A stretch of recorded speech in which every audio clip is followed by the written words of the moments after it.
Pronoun की जो definition दी हुई है, प्रोनाउन को हिंदी में क्या बोलते हैं? सर्वनाम बोलते हैं। भाई एक टॉपिक से दूसरा टॉपिक भी हमारा क्लियर क्या हो जाता है। तो अपन डेफिनेशन देखते हैं, डेफिनेशन में क्या लिखा हुआ है थोड़ा समझना, फिर उसके बाद शब्दों से आंसर निकालना सीखें, मतलब क्लास का क्लास में ही याद हो जाए। तो एक ट्रिक के माध्यम से पढ़ें। जैसे अपन ने देखा डेफिनेशन क्या दी हुई है, पिछले चैप्टर अपन पढ़ चुके हैं नाउन को। तो क्या लिखा हुआ है कि नाउन के स्थान पर जो शब्द प्रयोग होते हैं वो क्या कहलाते हैं? प्रोनाउन कहलाते हैं। यही चीज इंग्लिश में देखो क्या लिखा हुआ है, ये प्रोनाउन लिखा है और क्या लिखा है कि यूज्ड हो रहा है किसके स्थान पर? नाउन के स्थान पर। इसका मतलब यहां से एक ट्रिक आपको मिलकर आती है, ट्रिक का मिलकर आती है कि ध्यान रखेंगे प्रोनाउन।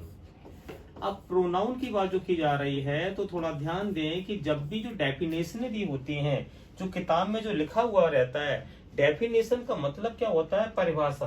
परिभाषा मतलब दूसरे की भाषा में। तो दूसरे की भाषा को समझ करके उसको अपनी भाषा में कन्वर्ट जब हम कर लेते हैं तो वही डाटा हमें लॉन्ग टाइम तक क्या रहता है? याद रहता है। लेकिन यदि दूसरे की भाषा को अपनी भाषा बनाने की कोशिश करेंगे तो वो चीज हमेशा आपको डिस्टर्ब करेगी और लॉन्ग टाइम तक याद करने में प्रॉब्लम देगी। इसलिए दूसरे की भाषा को अपनी भाषा में कन्वर्ट करना हमें आना चाहिए। तो देखो कैसे, अब इस प्रकार से इसको अपनी भाषा में कन्वर्ट कर सकते हैं। उन्होंने भी इस बात को बता दिया कि भैया नाउन के स्थान पर जो शब्द प्रयोग होते हैं वो प्रोनाउन कहलाते हैं। अब देखो कैसे, इसका क्या है? प्रोनाउन वर्ड से देखो, प्रोनाउन में स्पष्ट हो रहा है प्रोनाउन। अब जैसे देख रहे हैं अपन प्रोनाउन, तो pro plus noun equal to क्या बन गया हमारा? प्रोनाउन बन गया। तो अपन ये देखो नाम से स्पष्ट हो रहा, प्रो मतलब पूर्व, पहले से ही पता है। नाउन मतलब नाउन भी हमें पहले से पता है, जो संज्ञा है वो पहले से पता है। इसका मतलब हमें ऑलरेडी से पता है कि किस संज्ञा, किस नाउन के स्थान पर कौन सा प्रोनाउन आएगा। ये ऑलरेडी से फिक्स है, क्योंकि यही वर्ड हमें क्या कर रहा है? एक्सप्लेन करके बता रहा है। वही डेफिनेशन में क्या है? लिखा हुआ है। तो आगे चल के अभी जस्ट अपन देखेंगे कैसे। जैसे अपन को ऑलरेडी से पता होता है कि मेल लिखा हुआ है तो हमें पता है कि प्रोनाउन हमारा ही आता है। फीमेल लिखा हुआ है तो हमें पता होता है प्रोनाउन हमारा सी आता है। इसका मतलब ऑलरेडी से फिक्स है ना। तो इसका मतलब डेफिनेशन क्या होता रहा है? प्रोनाउन, जो चीज पहले से पता है कि इस वाले संज्ञा के स्थान पर, इस वाले नाउन के स्थान पर ये वाला वर्ड आएगा, उसी क्या कह दिया? प्रोनाउन। यही डेफिनेशन में लिखा है कि noun is a word which is used in place of a noun. तो मतलब नाउन के स्थान पर जो वर्ड आएगा वही क्या कहलाएगा? प्रोनाउन कहलाएगा। और वर्ड पहले से फिक्स है कि किस नाउन के साथ में कौन सा वर्ड आना है, तो उसी को क्या बोल देते हैं? प्रोनाउन। तो आप देखिए इस डेफिनेशन को अपने अकॉर्डिंग यदि चेंज कर लोगे तो ये बात आपको लॉन्ग टाइम तक याद रहेगी। अब अपन देख रहे हैं कि जो डेफिनेशन दी हुई तो सेंटेंसों में अपन देखते हैं कि हमें प्रोनाउन पहचान करना आना चाहिए जनरली, क्योंकि आगे चल के टॉपिक ही चल रहा है पार्ट ऑफ स्पीच। और पार्ट ऑफ स्पीच का मतलब होता है शब्दों में सही तरीके की हमें पहचान करना आना चाहिए कि किसको हम क्या बोलते हैं। तो अपन देखिए थोड़ा सा जनरली अभी अपन बेसिक चर्चा कर रहे हैं, उसके बाद आगे देखें। जैसे एग्जांपल देखिए कुछ, इस एग्जांपल अपन देखें, सेंटेंस में पहचान करें तो अपन देख रहे हैं कि इसमें ही हमारा क्या है। अगर ही को अपन देखते हैं तो अपन देख रहे हैं कि ही हमारा प्रोनाउन है। फिर अपन देख रहे हैं सी इसमें प्रोनाउन है। इसमें अपन देख रहे हैं दिस भी आ रहा है और हूं भी आ रहा है।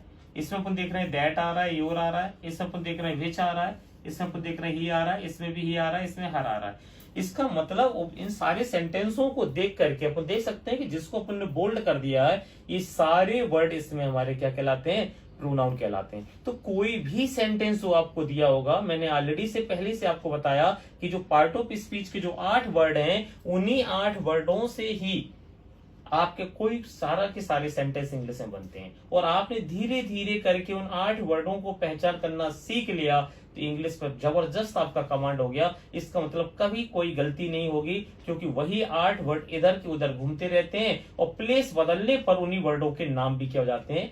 चेंज हो जाते हैं। तो आप यदि थोड़ा सा ध्यान देते हुए पार्ट ऑफ स्पीच को पढ़ लें, क्योंकि पार्ट ऑफ स्पीच इंग्लिश का सबसे टफ पोर्शन होता है, बोरियत पोर्शन होता है। लेकिन यदि इसको इंटरेस्टेड तरीके से एक बार आपने पढ़ लिया तो इंग्लिश पर 101% आपका बेटर कमांड हो जाता है। लेकिन हमेशा हम पार्ट ऑफ स्पीच को क्या करते हैं? अच्छे से नहीं पढ़ते हैं। इस वजह से हमारी ग्रामर हमेशा क्या रहती है? वीक रहती है। तो थोड़ा ध्यान देते चलें, जैसे जैसे मैं बताता चल रहा हूँ उसी तरह से यदि आप इसको फोकस करते चले जाएंगे तो फिर आपकी सारी की सारी प्रॉब्लम खत्म हो जाएगी और यही पार्ट ऑफ स्पीच में आपको इंटरेस्ट आना क्या हो जाएगा? चालू हो जाएगा। चलिए इसके बाद अपन को ये बात समझ में आ गई तो नेक्स्ट अपन इस कंडीशन को देखते हैं।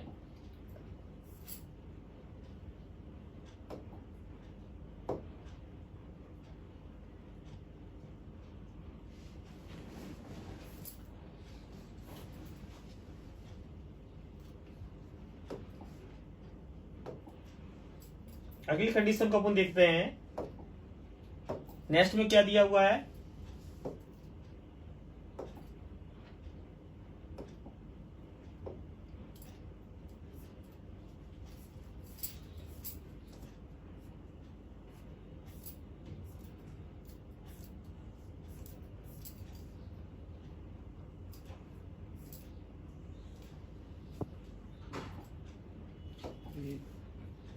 क्या यार, इसको तो बंद ही करो, डायरेक्ट पढ़ा रहा हो तो सबसे अच्छा रहता है। अरे सर आप कहाँ दबाते हैं यार, डेली का तो ये कहानी बनी रहती है वहीं कि वहीं घूमते रहो, साले नाचते रहते हैं। वो डायरेक्ट पढ़ाना क्या होता है, सबसे बेटर होता है।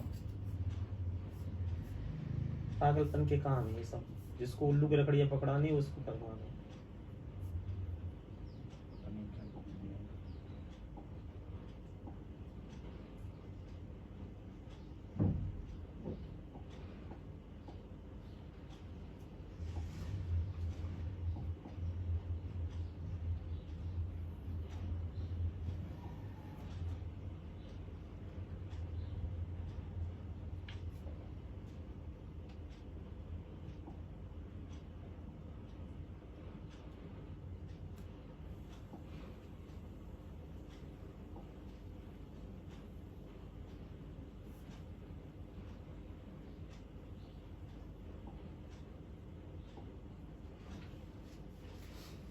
चलिए नेक्स्ट देखते हैं अपन। अब ये देखते हैं कि जो प्रोनाउन है हमारे, तो काइंड्स ऑफ प्रोनाउन की बात अपन करते हैं कि हमारे जो काइंड्स ऑफ प्रोनाउन है कितने प्रकार के प्रोनाउन है। तो इन प्रोनाउनों की यदि अपन बात करते हैं तो अपन देख रहे हैं कि अलग अलग बुकों में अलग अलग प्रकार से प्रोनाउन क्या हमारे दिए हुए हैं, लेकिन हमें उनमें से कुछ खास प्रोनाउनों पे क्या करना है, फोकस करना है। जैसे जनरली अपन देख रहे हैं यहाँ पर कुछ प्रोनाउन कैसे दिए हैं, जैसे अपन देख रहे हैं कि हमारा पर्सनल प्रोनाउन है, रिफ्लेक्सिव प्रोनाउन है, अपन देख रहे हैं डेमोन्स्ट्रेटिव प्रोनाउन है, रिलेटिव प्रोनाउन है, डिस्ट्रीब्यूटिव प्रोनाउंस हैं। इस प्रकार से आपने देखा कि नंबर ऑफ संख्या इसमें उन्होंने शो जो की है वो कितनी की है, 900 की हुई है।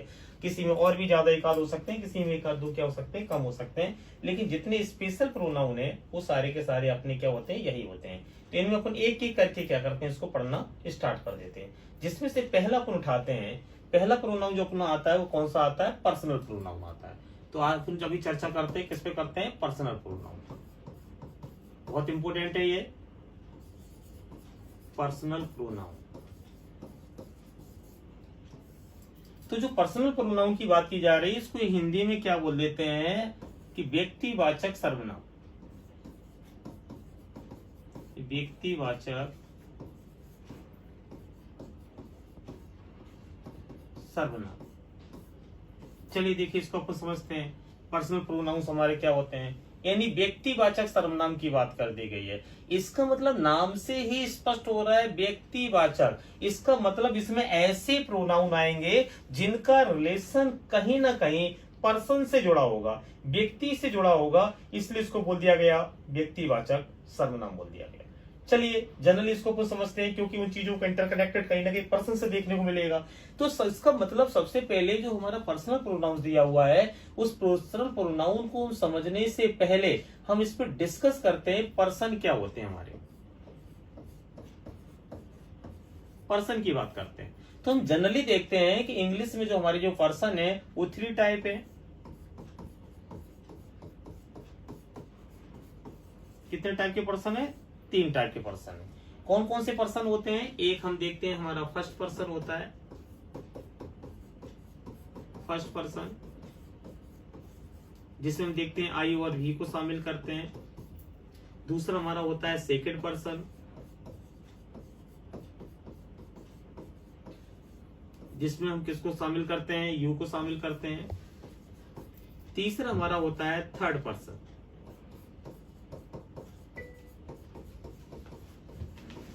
जिसमें हम किसको शामिल करते हैं, ही सी, अपन देखते हैं इट या दे।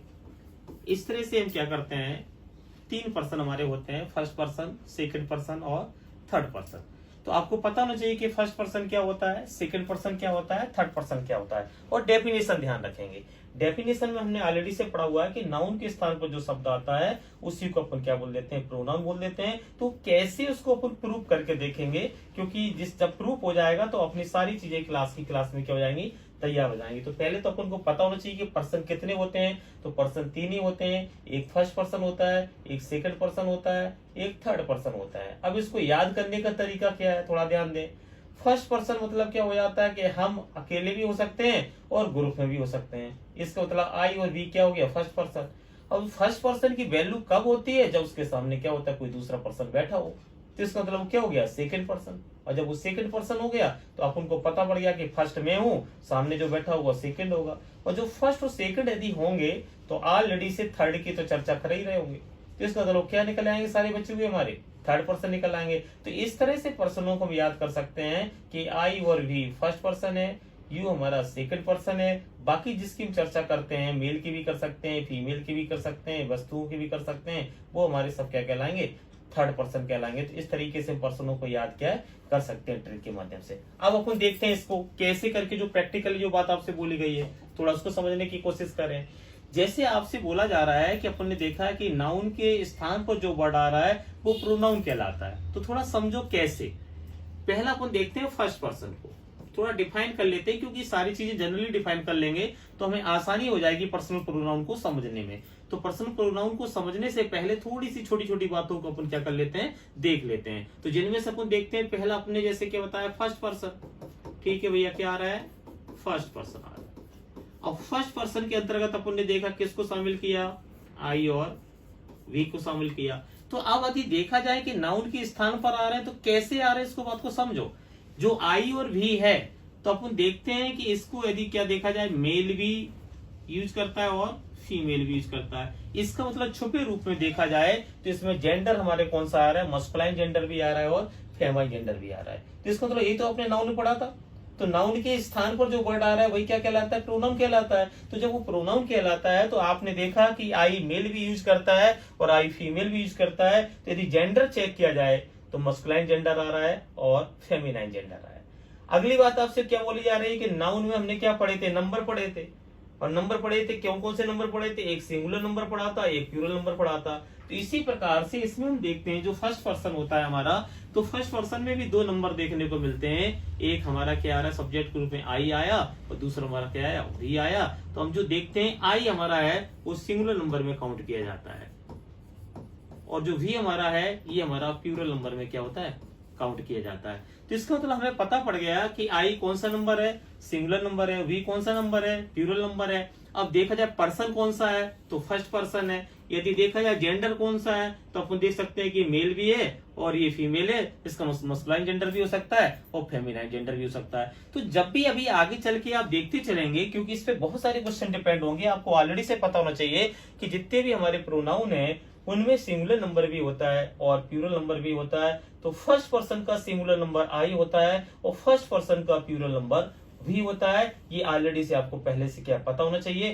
तो यही हो गया कि नाउन के स्थान पर जो वर्ड आया वो क्या कहलाया, प्रोनाउन। क्योंकि नाउन में आपने जो नंबर पढ़े हैं वही नंबर आपको यहाँ भी देखने को क्या मिल रहा है। नाउन में जो आपने जेंडर पढ़े हैं वही जेंडर आपको यहाँ भी देखने को मिल रहा है, या तो मस्कुलाइन जेंडर होगा या फेमिनाइन जेंडर होगा। चलिए इसके बाद अपन देखते हैं कि दूसरा अपन ने क्या देखा, कि अपन देखते हैं जैसे कि अपना सेकंड पर्सन। अब सेकंड पर्सन की बात आती है, थोड़ा ध्यान देंगे। सेकंड पर्सन तो अपन ने अभी पीछे भी बताया था कि सेकंड पर्सन में अपन ने किसको शामिल किया, यू को।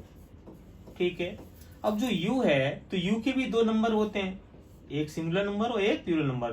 तो यू सिंगुलर नंबर में भी यू रहता है और प्लूरल नंबर में भी यू रहता है। तो यू सिंगुलर नंबर भी होता है और यू का प्लूरल नंबर भी होता है। अपन देखते हैं कि जेंडर अगर देखा जाए तो यू हम देखते हैं कि मेल भी यूज करता है और यू का प्रयोग फीमेल भी यूज करता है। अब कैसे यू सिंगुलर प्लूरल में होता है तो हम देखते हैं कभी सिंगल पर्सन से सेकंड बात करते हैं तो वो सिंगुलर में आ जाता है, कभी उसको ग्रुप में बात करते हैं सामने वाले से तो क्या आ जाता है, प्लूरल में आ जाता है। तो इसको मतलब डिपेंड ऑफ कंडीशन बताएगी किस समय यू सिंगुलर है और किस समय यू हमारा क्या प्लूरल है। सिंगल पर्सन से बात कर रहे होते हैं तो सेकंड पर्सन में यदि सिंगल पर्सन है तो हमारा सिंगुलर में काम करता है, यदि सेकंड पर्सन है हमारे ग्रुप में लोग बात करते हैं तो वो हमारा क्या कहलाता है, प्लूरल नंबर कहलाता है। तो यू की दोनों कंडीशन इस प्रकार से हम क्या करते हैं देख करके चलते हैं। तो हमें पता पड़ गया कि इसमें भी सिंगुलर नंबर होता है और प्लूरल नंबर होता है और जेंडर भी देख रहे हैं तो मस्कुलाइन को भी बताता है और फेमिनाइन को भी क्या करता है, बता देता है। तो इस तरह से आपको सेकंड पर्सन की भी बात पता पड़ गई। अगली बात अपन आते हैं, देखते हैं कि थर्ड पर्सन की बात करते हैं। तो देखिए थर्ड पर्सन की बात की जा रही है, थर्ड पर्सन, थोड़ा समझिए। अब जो थर्ड पर्सन है तो अपन देख रहे हैं कि थर्ड पर्सन के अंतर्गत अभी अपन ने देखा कि किस किस को शामिल किया जा रहा था। एक तो अपन देख रहे थे कि ही को शामिल किया जा रहा था, दूसरा अपन देख रहे थे सी को शामिल किया जा रहा था, तीसरा अपन देख रहे थे इट को शामिल किया जा रहा था, और चौथा अपन देख रहे थे किसको शामिल किया गया, दे को शामिल किया गया। थोड़ा समझ के चलना। अब जैसे अपन ने देखा कि जो तीन है हमारे सब्जेक्ट हैं, जो नॉमिनेटिव केस हैं, इनको किस में शामिल कर दिया गया, थर्ड पर्सन में शामिल कर दिया गया। अब देखो कैसे, अब अपने जो डेफिनेशन पढ़ी है कि नाउन के स्थान पे जो शब्द आता है प्रोनाउन कहलाता है, वो कैसे उधर देखिए। अब जैसे ही है तो ही हमारा सिंगुलर नंबर है, कौन सा नंबर हुआ, सिंगुलर नंबर हुआ। लेकिन यदि कोई पूछता है कि ही किस जेंडर के लिए आएगा, तो अपन को पहले ही से पता है कि जो ही का प्रयोग होना है वो हमारा मस्कुलाइन जेंडर के लिए होना है। तभी तो आप देख रहे हैं डेफिनेशन में क्या लिखा हुआ कि नाउन के स्थान पे जो आएगा उसको प्रोनाउन बोलेंगे। मतलब अभी हमने जस्ट भी डेफिनेशन ही बताई थी, प्रोनाउन मतलब पहले से फिक्स है कि किस वर्ड के साथ कौन सा वर्ड यूज किया जाएगा। तो आपको ऑलरेडी से यहाँ भी बता दिया जा रहा है कि यदि मस्कुलाइन होगा तो फिर वहां पर जो जाएगा प्रोनाउन वो ही जाएगा, बाकी कोई दूसरा नहीं जाएगा। तो ऑलरेडी से फिक्स है, इसका मतलब डेफिनेशन आपको पहले से बता रही है। दूसरा पॉइंट देखिए इसी प्रकार से सी, तो जो सी है ये भी हमारा क्या है, सिंगुलर नंबर है। और जब ये हमारा सिंगुलर नंबर है तो हम देख रहे हैं कि ये किसके लिए यूज किया जाएगा, जेंडर यदि देखा जाएगा तो फीमेल के लिए। इसका मतलब पहले से हमें पता है कि यदि कहीं गर्ल्स का नाम लिखा हुआ है या वुमेन का नाम लिखा हुआ है तो उसका इंडिकेशन किससे करेंगे, सी से करेंगे। तो देखिए बार बार डेफिनेशन माइंड में याद करके रखा करें, प्रोनाउन रटने की कोई जरूरत नहीं है। प्रो मतलब पहले से पता है कौन सा नाउन के स्थान पर कौन सा हमारा प्रोनाउन का प्रयोग क्या है किया जाएगा।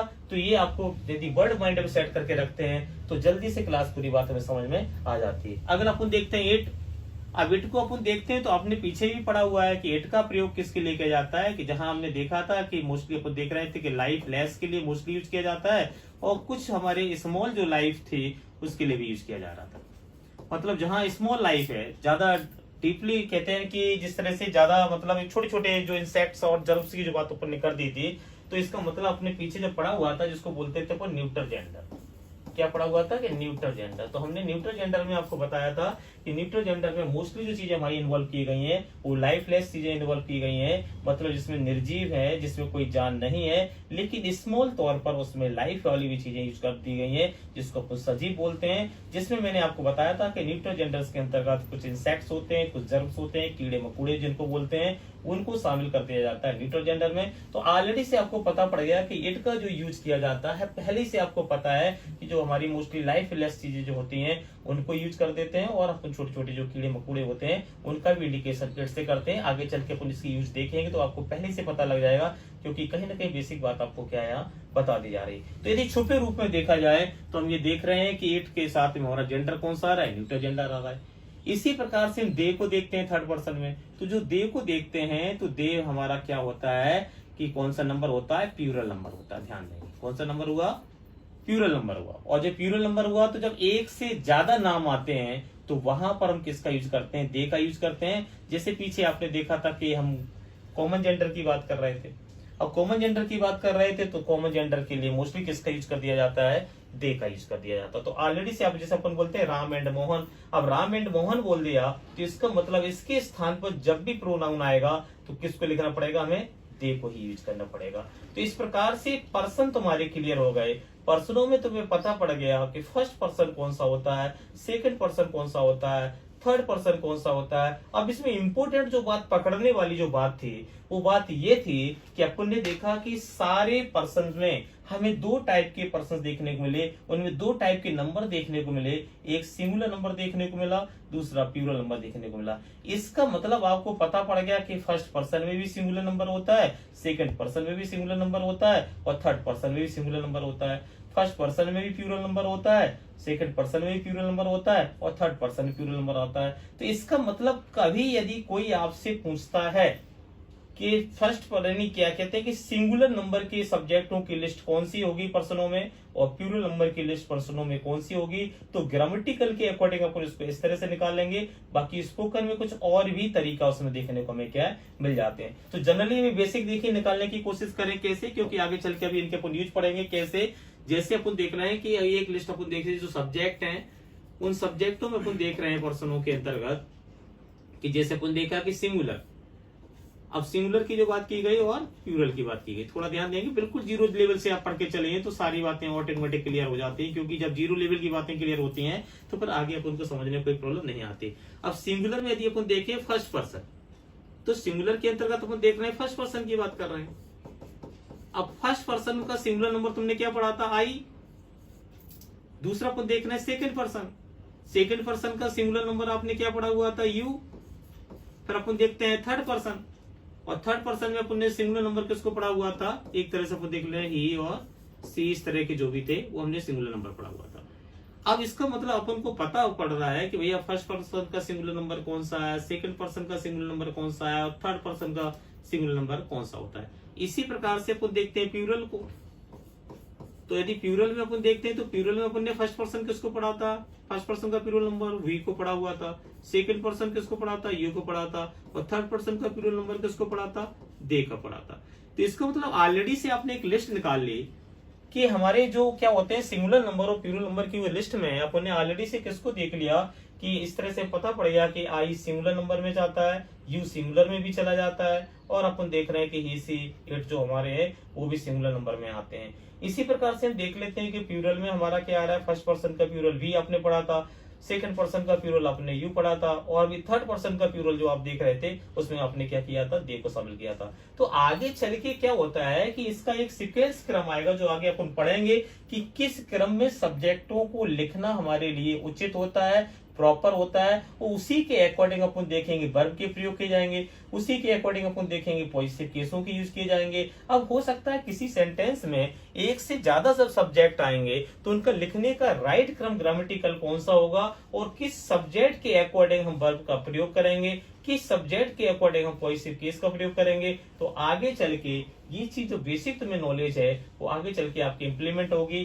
कैसे होगी जनरली एक मैं आपको आइडिया बता दे रहा हूं। तो आगे चल के अपन दो फॉर्मूला में याद रखते हैं कि सिंगुलर नंबर का एक जो फॉर्मूला होता है वो हमारा फॉर्मूला कौन सा कहलाता है? एक क्रम होता है 231 नंबर। यदि 231 नंबर को हम याद रखेंगे तो हमें सिंगुलर नंबर के सीक्वेंस को यूज करने में कभी प्रॉब्लम नहीं आएगी। इसका मतलब जब भी किसी सेंटेंस में आना चाहिए तो 231 नंबर का सीक्वेंस क्लियर करेंगे। 231 का मतलब क्या होता है कि पहले सेकंड पर्सन, फिर अपन देखते हैं थर्ड पर्सन, थर्ड पर्सन आपको ऑलरेडी से पता है कि इसी है, फिर अपन देखते हैं फर्स्ट पर्सन यानी आई। ये 231 का फॉर्मेट चलता है।